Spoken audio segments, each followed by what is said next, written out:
Salve, pessoal, tudo bem com vocês? Bom, de novo, eu aqui, professor Paulo Mendes, de Geografia, da Escolha Educação, e vou experimentar agora fazer uma coisa inédita para mim, pelo menos, né? Já fiz várias questões da Universidade Estadual do Rio de Janeiro, mas nunca havia feito uma correção ou comentado uma prova de segunda fase da UERJ de ponta a ponta. Então, você que fez a segunda fase aí do exame discursivo, que aconteceu no dia 1º de dezembro de 2024, tá? Nas questões de geografia, são 10 questões, eu vou comentá-las por aqui. Espero que você tenha tido sucesso, e se você está chegando pela primeira vez no nosso canal, deixa eu te dizer, esse é um canal de um coletivo de professores que está trabalhando, ou que estão trabalhando, né, esses professores de forma 100% voluntária.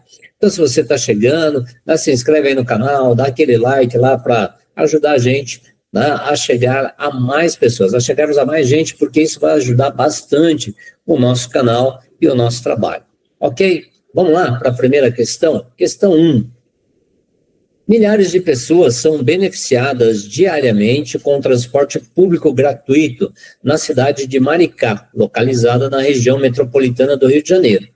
Em média, são 120 ônibus chamados popularmente de vermelhinhos, administrados pela Empresa Pública de Transportes, a EPT, e garantidos para moradores e visitantes.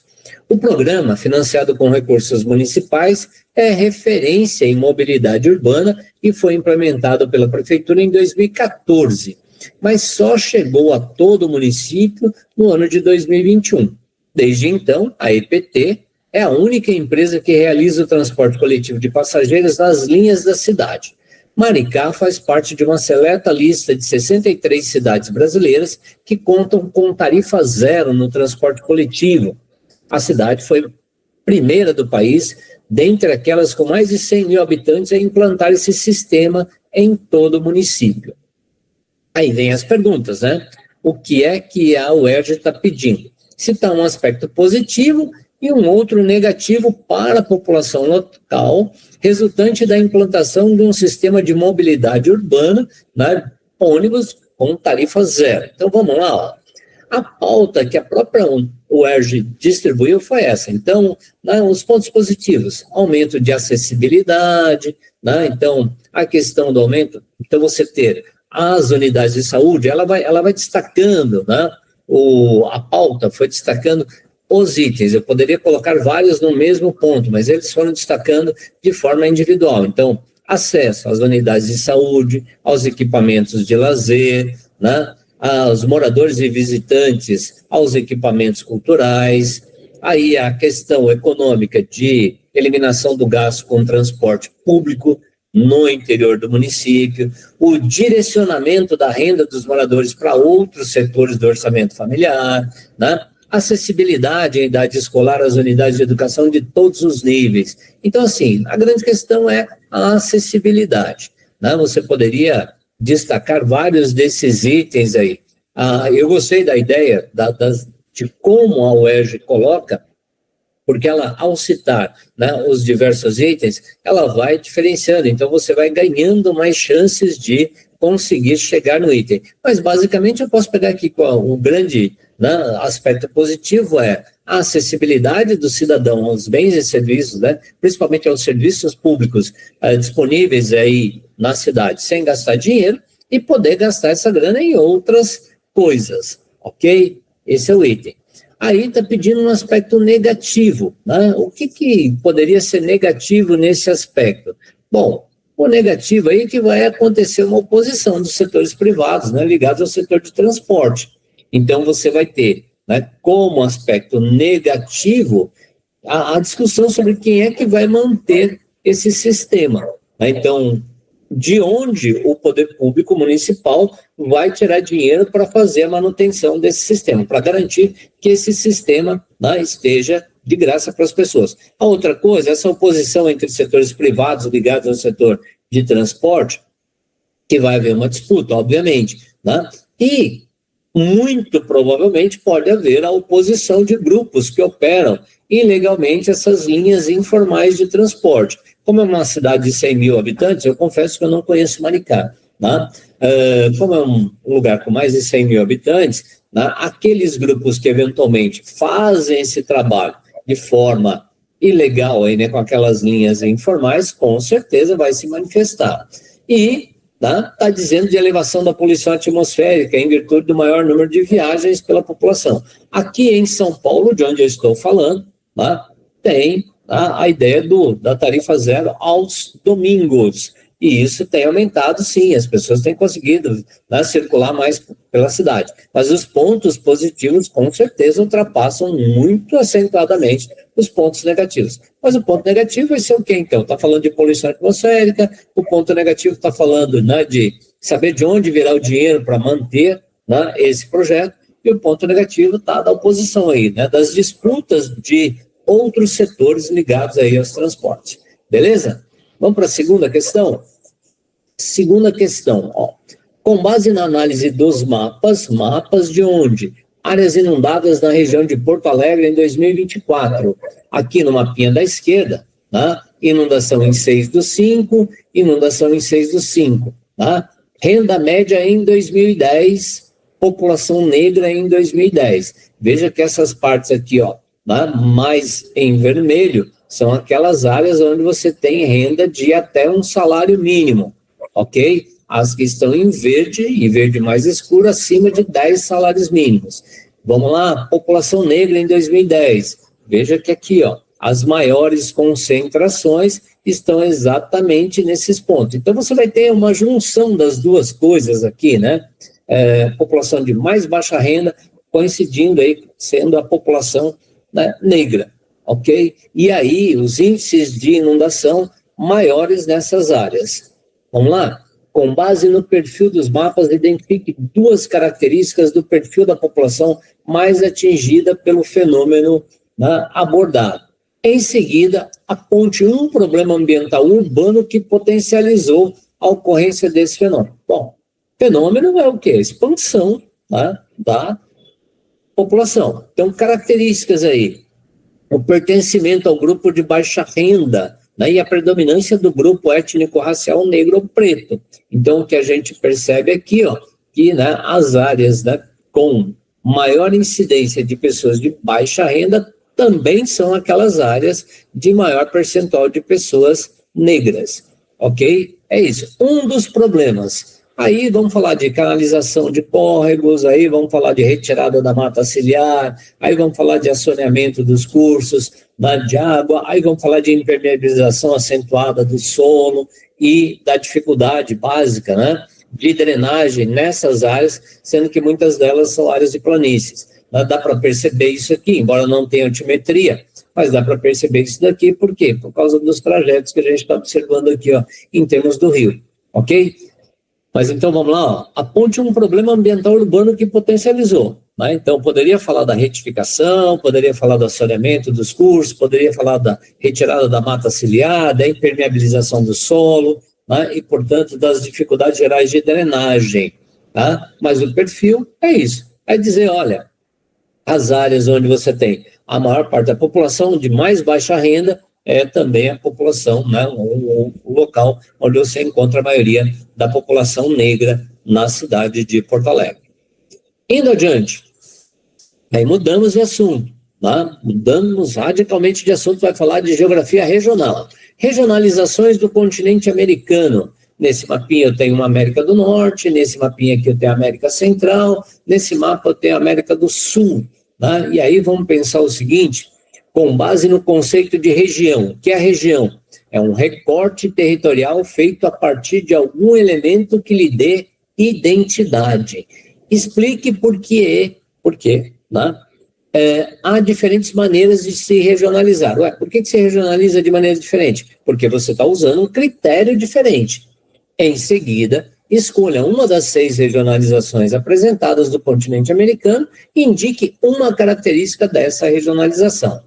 Tá tranquila, Vamos lá, Então, a explicação lá, com base e tal, explique por que há diferentes maneiras de se regionalizar. Bom, as regionalizações vão acontecer por causa dos múltiplos critérios, que podem ser o quê? Vários critérios, desde a localização, passando por uma questão econômica, passando por uma questão de diversidade biológica, veja, o professor Milton Santos, ele regionalizou o Brasil também, né? Ele e a professora Maria Adélia, eles criaram, né, um conceito de um conceito que vai pegar quase que aquela divisão que existe de Brasil, lá do Pedro Pinchas Geiger, né, falando sobre os complexos regionais. Eles vão trabalhar com uma ideia, né, não de centro-sul, mas de uma região concentrada. Então, eles vão falar de Amazônia, Nordeste, uma região concentrada. Mas vamos aqui, ó. Então, as diferenças estão, tá,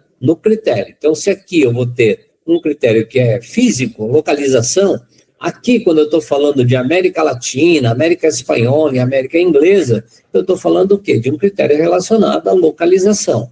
Então, vamos lá, ó. Primeiro, né, quando eu pego América do Norte, quando eu pego América Central, quando eu pego América do Sul, o critério é o mesmo. Qual é o critério? Físico-natural. Então, está baseado na forma e posição do continente, ok? É isso, né? Os 3 itens. Nesse caso aqui, da primeira, aspecto físico-natural, o aspecto relacionado à localização, ok? Aqui eu fiz um descritivo, no próprio, a própria UERJ, ela traz esse descritivo, né? Que é baseado na forma e na posição, constituído por 2 grandes massas continentais, interligadas por uma estreita faixa, que é um istmo, né? Então você tem aqui a ideia de que tem um conjunto de países que são os países istmicos e tem um conjunto de países que são os países insulares. Mas o critério é o mesmo, o critério físico-natural. Vamos para a segunda parte? A segunda parte está falando de América Latina, América Espanhola e América Inglesa. Então, qual é o critério? Histórico, econômico, cultural. Tá? Então, um território que é composto, América Latina, né, composto por países predominantemente colonizados por nações de origem latina, Portugal, Espanha e França, tá? E seguindo o modelo de colonização e de exploração. Aí poderia fazer aquela contraposição entre a América Latina e a América anglo-saxônica, ok? No caso da América Espanhola e da América Inglesa, também critério histórico-cultural, certo? Então, há uma parcela, né, quando a gente fala de América Inglesa, e está falando, né, especificamente aqui, né, do Canadá, está falando dos Estados Unidos, e aí aqui vai falar da Guiana, né, da Guiana Inglesa, que atualmente é só Guiana, né, que nós tínhamos 3, né, a Guiana Francesa, que permanece uma possessão francesa, a Guiana Holandesa, que se transformou em Suriname, e a Guiana Inglesa, que atualmente só se chama Guiana, ok? Mas aí tá, então vamos lembrar lá o conceito de região, recorte territorial feito a partir de algum elemento que dê identidade a este lugar. Objetivo da regionalização, facilitar o conhecimento e a intervenção. Quem normalmente vai intervir nos territórios? O Estado. Por isso que a gente tem a ideia das regionalizações. No primeiro, critério físico-natural, né, ou critério físico-geográfico. No segundo, né, então, com a América Latina e Espanhola, critério histórico-econômico-cultural. Ok? Bora adiante? Então, ó, o que eu vou ter aqui na próxima questão? Questão 4. Políticos de extrema-direita devem ter 130 das 720 vagas do Parlamento Europeu. O Parlamento Europeu, né, é importante destacar que é um dos órgãos deliberativos lá da União Europeia. A União Europeia é um bloco que nasceu de entidades criadas após a derrota dos países do eixo na Segunda Guerra Mundial: Itália, Alemanha e Japão. Durante anos, a extrema-direita nacionalista tinha uma participação muito marginal nas decisões políticas. No dia 9 de junho de 2024, no entanto, as forças de extrema-direita tiveram um bom desempenho nas eleições para o Parlamento Europeu e podem influenciar as políticas da União Europeia. Muito bem. Aí vamos lá, o que a pergunta está pedindo, né? Aí você tem a União Europeia, né, na UTI, a ideia de que ela está na UTI, a União Europeia em queda, e os nacionalismos ascendendo. Tem uma galera discutindo que nós estamos vivendo, né, um movimento de desglobalização, ou seja, em que os aspectos nacionais estão se sobrepondo a essa ideia, né, da comunidade europeia ou da União Europeia. No século XXI, o crescimento do segmento político europeu abordado na reportagem vem causando dificuldades ao processo de integração continental, conforme ironizado na charge. Indique 2 fatores sociais europeus que explicam o crescimento desse segmento político. Gente, 2 fatores, vão aparecer vários aqui, né? Então tem fortalecimento do nacionalismo, né? Tem aquela preocupação com a entrada de imigrantes, tem as divergências aí relacionadas, né, à laicidade do Estado, ou seja, uma galera na França, uma galera em vários outros países europeus, mas principalmente na França, falando a respeito da presença né, de povos islâmicos e que isso está afetando diretamente a composição do Estado. A questão, né, relacionada ao aumento do desemprego e a galera, né, essa galera nacionalista dizendo que os gastos públicos, né, têm aumentado em relação aos refugiados, isso tem estagnado o padrão de vida, isso tem feito, né, crescer o desemprego e por aí vai. Então, ó, tem muitos itens aqui que podem ser abordados e todos eles darão consistência à sua resposta. Mas principalmente aqueles ligados a essa ideia de xenofobia, né, direcionadas em relação à grande presença dos imigrantes, a grande presença aí de refugiados, né, a questão das diferenças culturais. Então, lembrando, ó, a Europa também vem passando, né, de forma bastante acentuada por uma aplicação de políticas neoliberais a partir dos anos 90. Isso vai reduzindo o tamanho do Estado. Então, você tem um Estado menor para atender uma quantidade maior de pessoas. Não tem como você fazer, né, uma política de ampla, né, qualidade, ou seja, de grande qualidade, prestar serviço de ótima qualidade, gastando pouco. Obviamente que vai haver uma precarização, mas a precarização está ligada à política que está sendo adotada e não necessariamente a chegada dos imigrantes. Até porque é importante destacar que o que os nacionalistas não dizem é que os imigrantes geram renda, que os imigrantes, né, eles vão para lá e trabalham para caramba, que eles estão contribuindo para o crescimento destes lugares em que estão e eles são muitas vezes, né, pessimamente acolhidos e recebidos, certo? Vamos para a questão 5? Questão 5, aí mudamos de assunto, ó. Velhice em números no estado do Rio de Janeiro, de 2010 para 2022. Então, o número de pessoas com 65 anos ou mais passou de 1.427.389 pessoas em 2010 para 2.103.191 pessoas para 2022, que representa o quê? 13,1% da população em 2023. Então, o que o texto está dizendo lá para a gente? Ó, de acordo com o Censo Demográfico de 2022, o índice de envelhecimento do estado do Rio de Janeiro é o segundo maior do país. Para cada 100 crianças de até 14 anos, há 73 pessoas acima de 65 anos. Sua capital, né, a cidade do Rio, tem a terceira taxa de envelhecimento do país, 86,44. Ainda no estado, o município de Niterói tem o maior índice, 118,15, ou seja, mais idosos do que crianças. São hoje 1,4 milhão de pessoas com 65 anos ou mais no estado, sendo 892 mil na capital e 83 mil em Niterói. Bom, aí, vamos pensar lá o que a pergunta está pedindo. A partir da reportagem, cite 2 políticas públicas necessárias para adequação à mudança do perfil populacional no estado do Rio de Janeiro.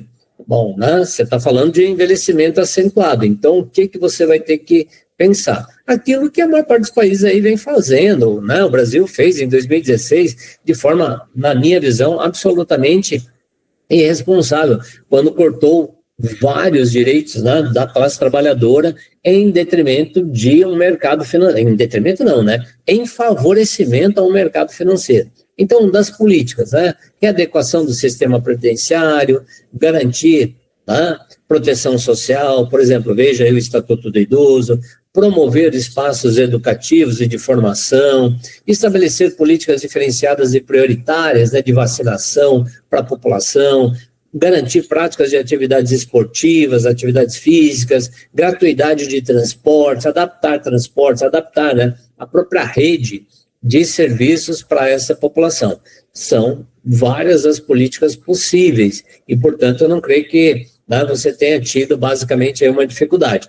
Lembrando que, do ponto de vista geral, readequação da Previdência e garantir proteção, né, é fundamental para essa população. uma outra coisa também aí é pensar num processo de como combater essa questão do rápido envelhecimento.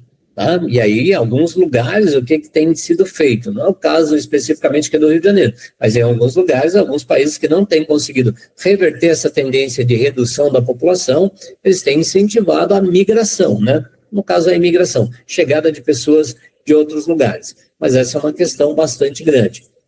Ainda nesse item, né? Que dá para falar de muita coisa, implantar centros de convivência, né, garantir ingressos e estratégias para acesso a espaços culturais, programas de assistência aos idosos, né, criação, né, estimular a criação de universidade aberta para a terceira idade, investir na pavimentação, sinalização de calçadas e ruas para favorecer a mobilidade. Tem muita coisa, gente. Tá? Então, essa era uma questão que, dada o universo de possibilidades aqui, essa é uma questão tranquila, né, de ser elaborada, ok? Mas, fundamentalmente, um dos aspectos aqui que eu deixei para comentar por último é esse, né, de aumentar investimentos na área de saúde. Até porque, né, se você está tendo um rápido envelhecimento, é preciso ter, né, um sistema de saúde preparado para atender essas pessoas. Da mesma maneira que lá atrás foi necessário, né, a formação de um conjunto de médicos, pediatras para atender uma população que era uma população de maioria jovem, agora a gente já precisa investir pesadamente aí nesse processo de formação, né, de geriatras, ok? Por quê? Porque, né, o tratamento ele vai mudando, as características vão mudando. Certo? Vamos lá para a questão 6.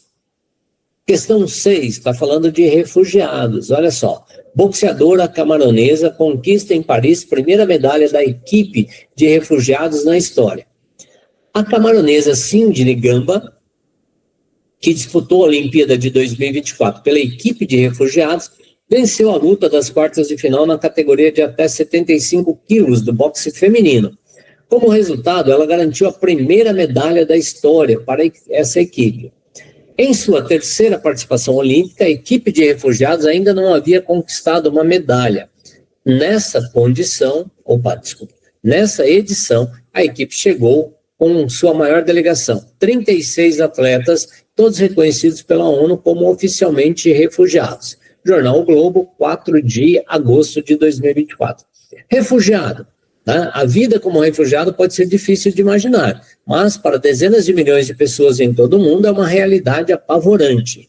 Nos últimos anos, a Síria, o Afeganistão e a África subsaariana, Síria e Afeganistão, países, África subsaariana, região, ok? São os países com o maior número de pessoas nessa condição, ok? Adaptado do Acnur, o Alto Comissariado das Nações Unidas para Refugiados. Aí, vamos lá. Descreva o critério para que uma pessoa seja considerada refugiada. Então, o que torna uma pessoa refugiada? E aponte 2 eventos que geram a formação de grupos refugiados. Também é uma questão tranquilona. Vamos lá? Então, o critério é você estar fora do seu país de origem ou de sua região de origem devido a temores. Quais temores, né? Conflitos, perseguições, né? E, portanto, assim, perseguições políticas, perseguições étnicas, perseguições por orientação de gênero, por posicionamento político ideológico, tragédias humanitárias, né? Então, assim, tem todo esse conjunto. Mas tem também aqueles fatores que são físico-naturais, como, por exemplo, catástrofes ambientais, né? Terremotos, erupções vulcânicas, tsunamis. Vamos pegar o caso do Haiti. Em 2010, em dezembro de 2010, houve um terremoto, né, com uma intensidade grande no Haiti, e milhares de haitianos passaram a ser refugiados, né, desta situação. Implantação também de ditaduras, então regimes autoritários, isso, né, tem uma situação específica. Então, descreva o critério, era pegar um desses aí, né, e colocar 2 eventos, então 2 eventos. As tragédias humanitárias, os conflitos, as perseguições, as catástrofes ambientais ou catástrofes naturais, né, serviriam aqui para. Então, o argumento tem de monte, né, fácil aí de ir inserindo na questão, ok?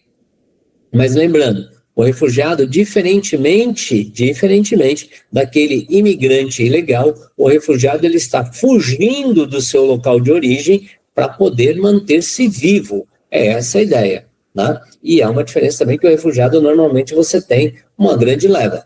Para quem fez, né, a FUVEST 2025, então quem fez a última FUVEST agora, na primeira parte lá tinha uma questão falando sobre isso, na Unicamp também estava falando a respeito dessa situação. Vamos adiante, questão 7. Manifestantes disparam pistolas d'água contra visitantes em Barcelona. Olha só, né? A galera contra os turistas. Milhares de pessoas saíram às ruas da Espanha na mais recente manifestação contra o turismo em massa no país. Em Barcelona, manifestantes borrifaram água nos visitantes como parte dessa ação. Os moradores insatisfeitos foram vistos em áreas populares entre turistas no sábado, gritando: "Turistas, vão para casa", enquanto outros carregavam cartazes com slogan, incluindo "Barcelona não está à venda". Segundo dados oficiais, quase 26 milhões de turistas visitaram a região de Barcelona em 2023, adaptado aí da CNN Brasil em julho de 2024. Aí citar e explicar 2 possíveis efeitos negativos das atividades turísticas, né? Bom, gente, efeito negativo, aumenta o preço de um monte de coisa, né? Então você tem o quê? Elevação do custo de vida local, né? E aí, se você tem elevação do custo de vida local, você reduz o poder de compra da população. Aí você tem várias situações de desrespeito às diferenças culturais entre os visitantes, os moradores, né? Tem aquela ideia de descaracterização dos destinos, porque aí você tem um número muito grande de pessoas nesses lugares. Tem uma questão ligada à intensa exploração de mão de obra, né, dos trabalhadores locais, que vão ser precarizados, né? Aí você fala assim, mas isso não é do, né, turista, são de empresas que vão se instalar lá e, obviamente, que vão fazer isso. Obviamente, se houve um aumento, né, do custo, esse aumento de custo tende a provocar gentrificação, porque você vai ter um aumento do custo de moradia, né? Você vai ter uma expulsão desses trabalhadores. E também tem a questão relacionada à degradação ambiental, né? Então, aumento de lixo, né? Aumento de geração de esgoto e toda essa coisa toda. Aumento do consumo de água, de energia e por aí vai, ok?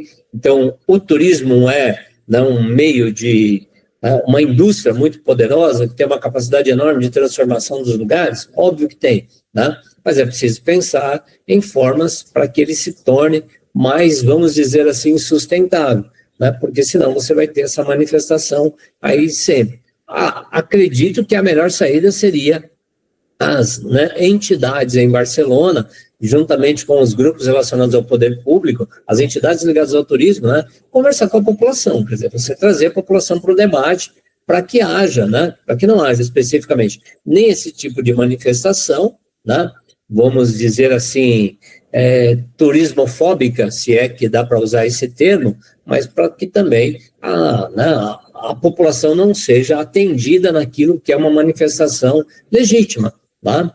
Ok? Vamos lá? O legítimo é a manifestação contra o número excessivo, não contra o turista em si, ok? Essa é a ideia dessa desorganização do processo aí. Muito bem.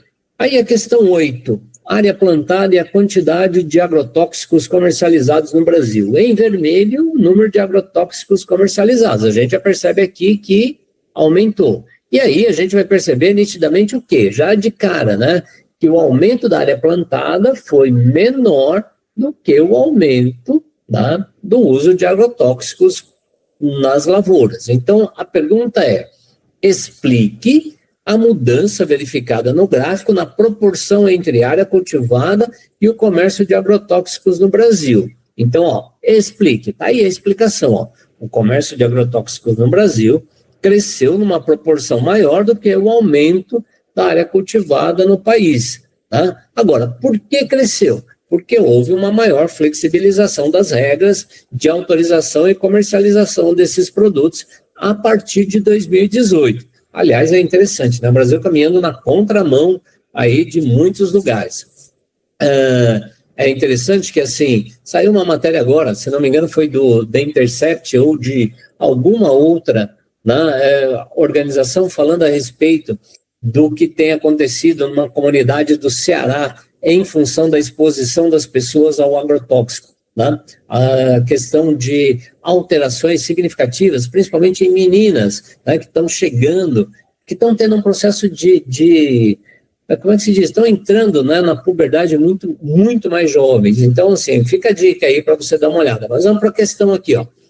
Aponte uma vantagem e uma desvantagem do uso de agrotóxicos. Bom, vantagem, né?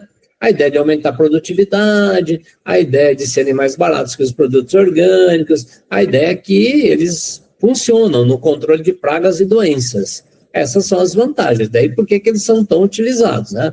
E sem contar que agrotóxico reduz o uso de mão de obra humana. Uma vez que você usando um herbicida, ou seja, um mata-mato, você não precisa usar mão de obra lá para fazer a limpeza da área, né? Aí uma desvantagem, risco à saúde, intoxicação de trabalhadores, contaminação do solo, contaminação da água, né? Então a gente tem aí associação a diversos problemas crônicos na população. Olha só o que eu estava falando agora há pouquinho, hein?